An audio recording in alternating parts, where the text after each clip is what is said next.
Senator Marsha Blackburn of Tennessee and Senator Richard Blumenthal of Connecticut are members of the committee and sponsors of the Kids Online Safety Act. And thank you both. And I was just struck initially, senators, that there's kind of a divide, I think, about how we approach this in terms of partisan nature of this. And we talk about it all the time. If you just look at all the arguments about what happens in social media, I mean, Republicans and Democrats have very different views.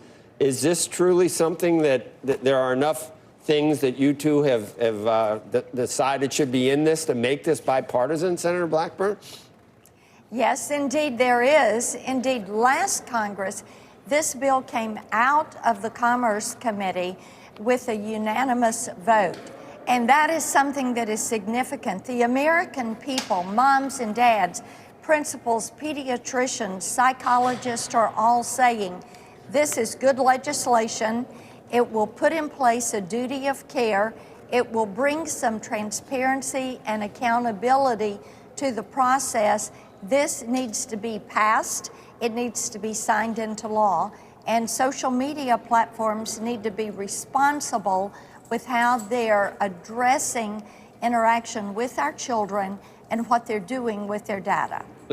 Senator Blumenthal, I guess just structurally I understand that, but did you know what I was getting at in terms of, I mean, the divide between what I guess Republicans call wokeness and social media, and I can't believe that you can agree on exactly, I guess you're not you're going to look at the algorithms. Well, there are some algorithms that definitely one side or the other says skews the way information is obtained, and I don't see how you can.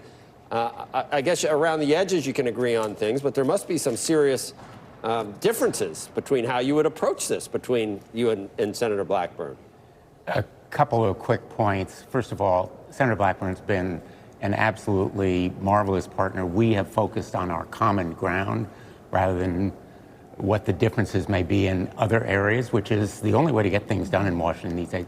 Second, you're right that the popular imagery in invoking the wokeness and all the other phrases and images and so forth really makes no sense when you get down to the basic ways that social media operates with algorithms, which are essentially black boxes. Nobody has any real visibility into them. So our bill would require some transparency, some disclosure. It would also hold social media accountable when they do damage to our young people. And the last point I make is everybody, Republicans or Democrats, knows children and parents who have been through the hideous kind of harm that can result. We're going to have a witness today at our hearing, Emma Lemke, who's going to talk to us about how social media aggravated her propensity toward eating disorders, how she suffered through 3 years of really the most horrendous impact. And the CDC has just released a report saying 3 out of every 5 girls suffer from deep, often prolonged depression. That's what I was going to get to. Social media is aggravating that trend. The genie's out of the bottle, and that is, it's the first article I read this morning, and the 60% and that, I mean, these numbers, I thought, I couldn't even believe the numbers that I was reading about kids, both boys and girls, but thinking about suicide, 30% seriously considering attempting, almost one out of 3 seriously considering attempting suicide in 2020. There's something really, really wrong with what's happening on social media. I don't know whether you can fix it or not, but it almost like just makes bullying you don't even have to go to school anymore to get bullied. You can't escape it. You can. It's going to happen wherever you are. So there's something that needs to be done, Senator Blackburn, because our kids are already being severely affected. Indeed, they are being severely affected. And some of these social media platforms, what they're seeing on TikTok and Instagram and Twitter and YouTube, it robs them of their childhood.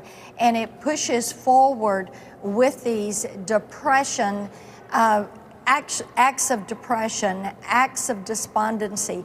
And as we have talked with principals and psychologists and parents, what we did was to say, how do we address this? How do we bring that accountability, transparency, that duty of care, the disclosures that are necessary for parents and teens to have the ability to protect themselves in this online space? I had a mom tell me during the pandemic, she said, you know, Marsha, I thought that when I had my kids home at night, the doors were locked, that we were safe. And then I realized that the threats to my children were coming in on their devices. As you were talking about the bullying, the exposure to pedophiles, the exposure to drug traffickers, sex traffickers, and there should be that ability to verify ages, to work, give the parents the tools and the kids the tools to block that data and that information. That is why this piece of legislation is widely supported by Republicans, Democrats, Independents. It is supported by parents and teachers. This is something that says, let's join together and protect our children in this online space and put the duty of care, that standard, on these social media platforms.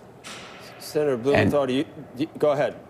You know, there is also a kind of little economic truth here. Some might call it a dirty little secret. No longer really a secret. The business model here is to attract kids, repeating content, often toxic, bullying, which has an addictive effect. And more eyeballs means more ad dollars, which means more profit. That's the business model that has produced the drive to algorithms that direct toxic content to kids. And we can no longer rely on social media to police themselves. They've proven that they just are going to go to the bottom line, those profits, rather than protecting kids. Right. Our kids are not their product. And it is time to draw that line. And we're so pleased to have wide bipartisan support to draw that line.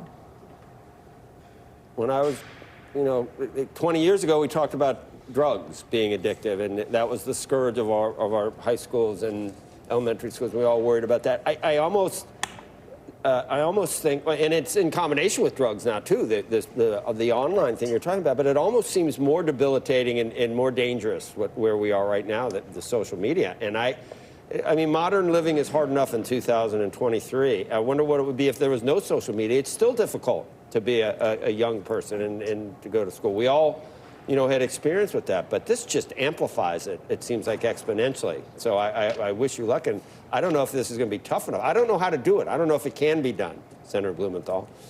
I think it can be done, and there's such powerful growing momentum from parents who have seen what happens to their kids, from the kids themselves who want back control over their lives, their online lives, their real lives. And you're right that drugs are still a problem.